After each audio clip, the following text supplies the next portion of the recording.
ورتل القرآن ترتيلا te janga qur'ana e deggundiral sesa taw ina labti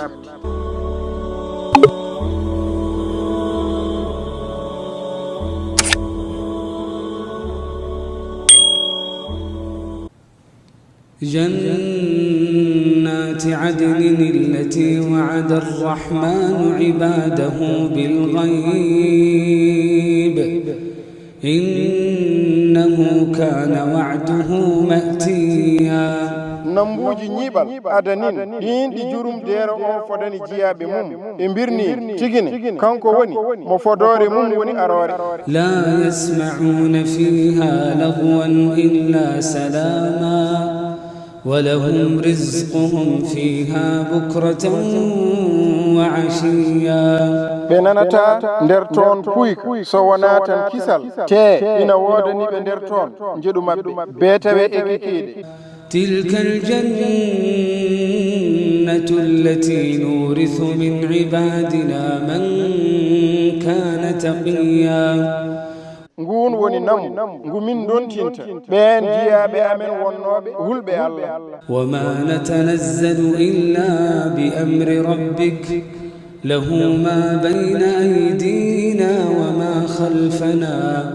وما بين ذلك وما كان ربك نسيا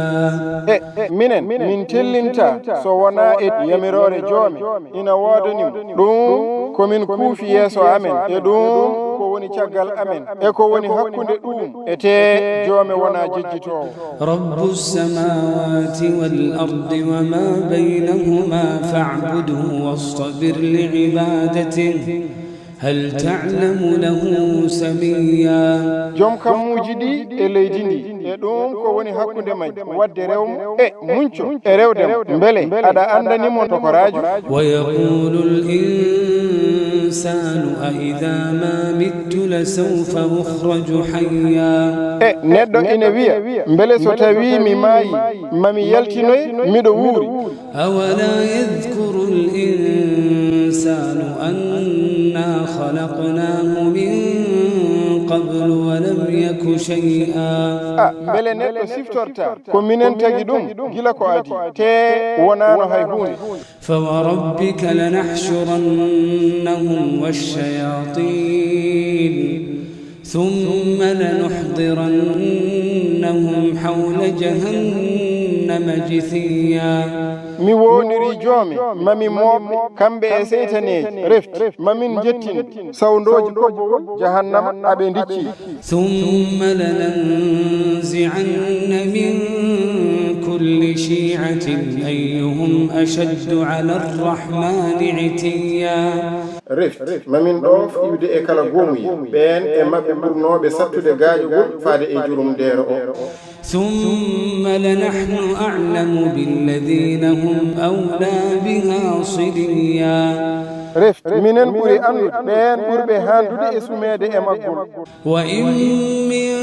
منكم إلا واردها كان على ربك حتما مقضيا goto e mon kala ma jol e maggol ete ko dum hoddirore nyaawani ثم ننجي الذين اتقوا ونذر الظالمين فيها جثيا reft min danda ben hulbe Allah min gop toñobe be nder maggol ina dicci وإذا تتلى عليهم آياتنا بينات قال الذين كفروا للذين آمنوا أي الفريقين خير مقاما وأحسن نديا so tawi jangama dow mabbe mandeji amen laptu ben yeddube be biya wonande ben gongdinbe holi e pelle de didi burde muddude darorde e yodde wondibe وكم أهلكنا قبلهم من